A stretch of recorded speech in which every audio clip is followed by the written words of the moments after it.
Alors on s'intéresse maintenant à la création de notre premier projet. Bien sûr, ça suppose d'avoir installé KiCad, que vous pouvez trouver sur kicad-pcb.org. Catégorie Download.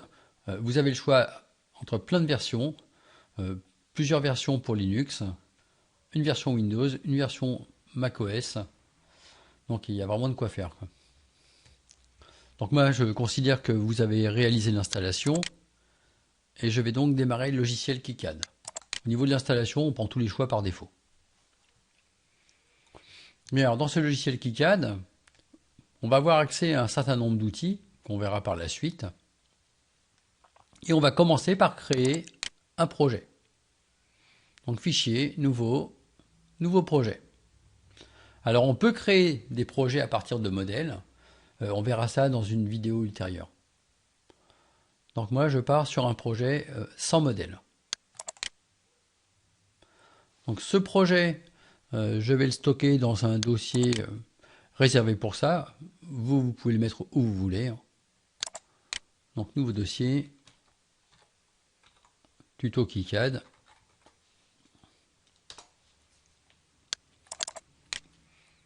Et donc ce projet, eh bien, je vais l'appeler tuto KiCad. Donc c'est un fichier .pro pour ce qui est de l'extension. Donc voilà, on a créé notre projet et d'office, eh bien, on a déjà deux fichiers qui ont été créés. Un fichier tuto KiCad.sch qui va contenir le schéma de notre projet et puis un fichier tuto KiCad.kicad_pcb qui va contenir le dessin du circuit imprimé. Donc les deux fichiers sont créés dès la création du projet. Alors ici, avant de commencer le schéma, eh bien, on a besoin d'effectuer une configuration de KiCad pour prendre en compte des bibliothèques qui ne sont pas présentes par défaut dans le logiciel. Là, vous avez un certain nombre d'outils. On a un premier outil ici, éditeur de librairie schématique, eh bien, qui va nous permettre de prendre en charge les bibliothèques de composants pour la schématique. Donc si on se rend dans le menu préférences, librairie composants, eh bien, on voit l'ensemble des bibliothèques proposées par défaut. Donc à l'intérieur de chacune des bibliothèques, eh bien, on a des dessins de composants pour la schématique qui vont être classés par catégorie. Donc ici, on a besoin d'ajouter d'autres éléments, et ces autres éléments, il va falloir d'abord les télécharger sur mon site internet.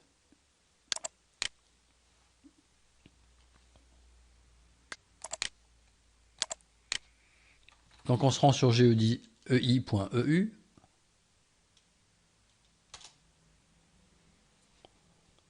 Dans la zone de téléchargement, et là, on va aller dans la catégorie CAO pour finalement télécharger le seul fichier disponible, la bibliothèque pour KiCad.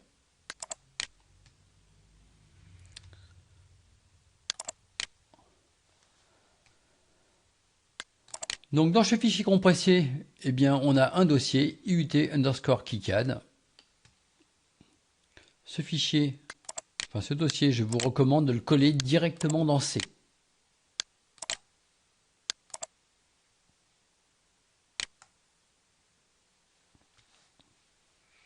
Alors si je recommande de le coller directement dans C, c'est parce que ce sera plus simple pour configurer le logiciel KiCad et accéder aux bibliothèques qu'il y a à l'intérieur.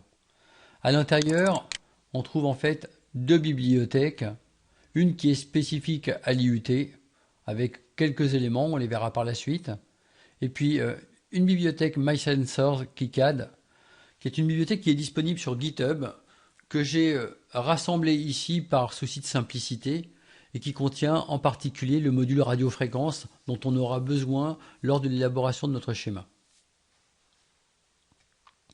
Donc là, je peux fermer le fichier zip et je retourne dans KiCad au niveau de l'éditeur de composants. Donc ici, eh bien, on va ajouter les bibliothèques dont on a besoin. Donc ajouter, et on va se rendre dans C, dans le dossier IUT_KiCad qu'on vient de placer à l'intérieur du disque C. Ici, je vais commencer par ajouter la bibliothèque IUT KiCad.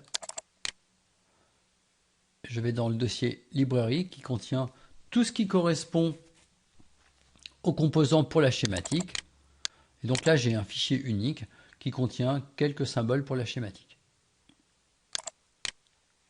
Donc il a été ajouté et il apparaît complètement en bas.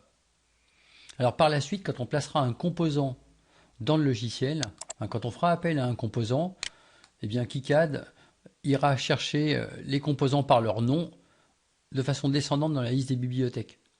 Donc s'il devait se trouver qu'un nom de composant soit présent dans différentes bibliothèques, eh bien c'est celui qui apparaîtrait dans la bibliothèque de rang le plus élevé qui serait choisi.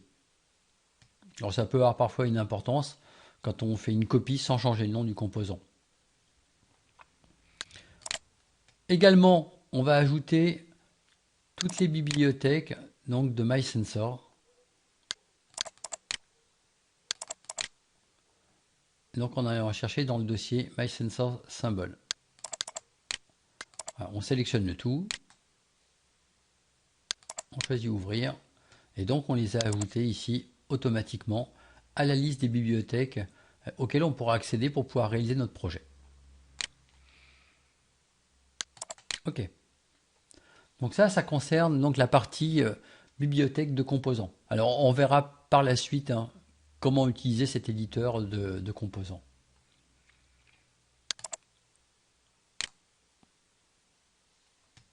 Bien, donc retour sous KiCad. On va procéder de la même façon pour pouvoir ajouter des empreintes de composants maintenant. Bien, alors pour ajouter des empreintes de composants, même principe, je vais dans le menu préférences. Et là, je vais choisir gestionnaire des librairies d'empreintes. Ici, je vois apparaître l'ensemble des librairies d'empreintes disponibles. Alors on va devoir en ajouter. Et pour les ajouter, on va utiliser l'assistant.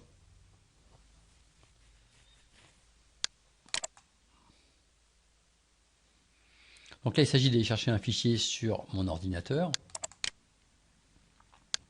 Ce fichier, il se trouve bien entendu sur le disque C, dans le dossier IUT KiCad qu'on a placé tout à l'heure. Alors pour ce qui concerne l'IUT, pas d'empreinte particulière à ajouter.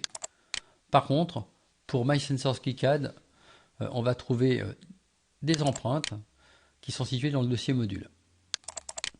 Donc là, on en a un certain nombre. Alors, je vais prendre le dossier radio, un MySensors Radio, qui contient le module radiofréquence dont on va avoir besoin. Alors, il y a également des éléments qui pourraient être utiles dans les autres dossiers. Moi, je n'en aurais pas besoin dans ce projet-là, mais vous pouvez les ajouter en respectant exactement la même procédure. Donc, suivant. Suivant. Et là, on ajoute la bibliothèque à la configuration globale des librairies, ce qui permettra de pouvoir utiliser ces bibliothèques dans les prochains projets.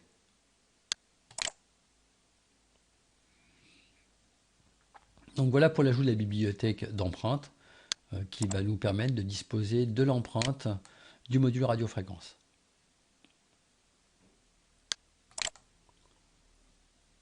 Donc là, de la même façon, on peut maintenant fermer l'éditeur d'empreintes qu'on reverra par la suite pour créer nos propres empreintes. Une dernière chose, dans le menu préférences, on va maintenant configurer un chemin qui va être utile aux empreintes du module radiofréquence. Donc pour ajouter une définition de chemin dans KiCad, je clique sur Ajouter. Je donne le nom du chemin. Donc là, il va falloir taper MySlocal. Et puis ensuite, pour le chemin, on va aller récupérer au niveau de l'explorateur. Il s'agit du chemin qui permet d'accéder à MySensors KiCad Library.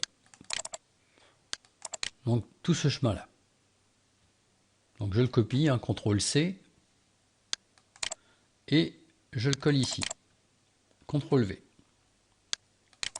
Alors ça, ce sera important pour les bibliothèques d'empreintes et surtout pour pouvoir faire le lien avec les modèles 3D qui se trouvent dans le dossier My Sensors KiCad Library. Et comme ça, on disposera, on le verra par la suite, du modèle 3D, du module radiofréquence. Donc là, je valide par entrée. OK. Donc là, on a terminé la configuration.